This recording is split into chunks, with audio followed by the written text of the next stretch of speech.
नक्सलबाड़ी में तड़के grill factory में चोरी की घटना से इलाके में फैली सनसनी।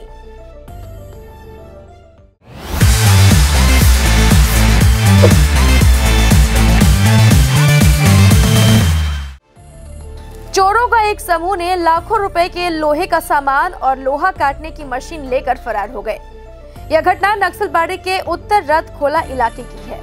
बुधवार तड़के तपनशील नामक शख्स की दुकान में चोरी की घटना घटी है। बताया जा रहा है कि रात में बारिश का फायदा उठाकर चोरों ने एक पिकअप वैन की मदद से लाखों रुपए के लोहे के सामान पर अपना हाथ साफ कर दिया। सूचना पाकर नक्सलबाड़ी थाने के पुलिस मौके पर पहुंची।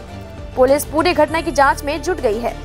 दुकान के मालिक का आरोप है कि पुलिस गश्त नहीं होने के कारण दुकान में चोरी हुई है। चोरी की घटना से इलाके के व्यवसायी चिंतित है। আমি তো রাত্রেবেলা বাড়িতে শুয়েছিলাম, আমি তো জানতে পারি না যে কি হয়েছে। আমাকে আমার দোকান মালিক যে আছে রাত্রেবেলা 2টার সময় আমাকে ফোন করে যে তখন তোর দোকানে চুরি হয়ে গেছে। তো আমি তখন তাৎক্ষণিক আমি আসে পড়ি। তারপরে দেখতে আসি যে বললো যে 4 জন লোক আসছিল তোর এখানে চুরি করতে, পিক আপ লাগাইছে, পিক আপ দিয়ে ঘরের সব মাল নিয়ে চলে গেছে। ঘরে ছিল 2টা ক্লাব ফ্রিগেট ছিল, শাটারের মাল ছিল, আর মেশিন 8-10টা মেশিন ছিল, সব নিয়ে চলেছে। আমাদের গ্রিলের দোকান, 2টা ক্লাব ফ্রিগেট, শাটারের কিছু মাল আর মেশিন, মোটামুটি 70-80 হাজার টাকার মতো মাল।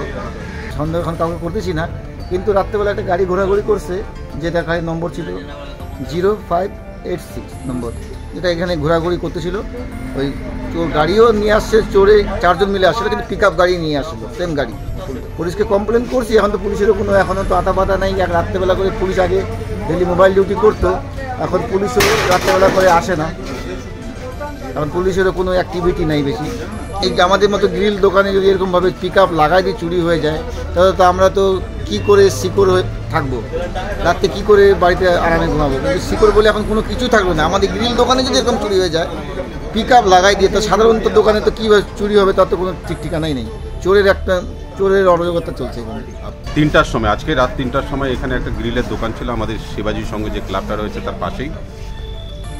এখানে পিক আপ ভ্যান এনে এখানে একটা গ্রিল ফ্যাক্টরি থেকে গ্রিলের যে এখানে ঝাঁপ ছিল, টিনের ঝাঁপ ভাঙে এখান থেকে গ্রিলের জিনিস এবং অনেক মেশিনপত্র অনেক কিছু এখান থেকে চুরি হয়ে গেছে। বেচারা কিছুদিন হলো তার দোকানটা স্টার্ট করেছিল, এখানে তার মেশিনপত্র আছে চুরি হয়ে যাওয়ার জন্য আগামী দিনে কি করে ব্যবসা করবে তারও একটা অনিশ্চিত হয়ে পড়েছে।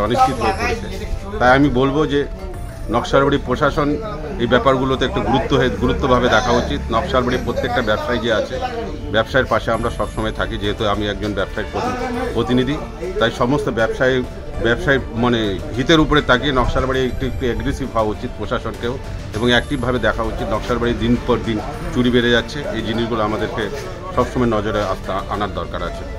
এখানে 70 থেকে 80 হাজার টাকা চুরি হয়েছে। সবচেয়ে আশ্চর্যজনক ব্যাপার হচ্ছে 150 কেজি গ্রিল উঠিয়ে নিয়ে চলে গেছে। তাহলে লোকের নিশ্চিন্ত কী করে থাকবে? এত বড় যদি গ্রিল পিক আপে উঠে নিয়ে যায়, অন্য যে ছোটো দোকানগুলো আছে তাদের শাটার ভেঙে সব জিনিসগুলো নিয়ে চলে যাবে না, তার নিশ্চিত কী আছে? তাই এই জিনিসগুলোকে সবাইকে ভাবতে হবে, প্রশাসনকেও ভাবতে হবে, সবাইকে ভাবতে হবে জিনিসগুলো।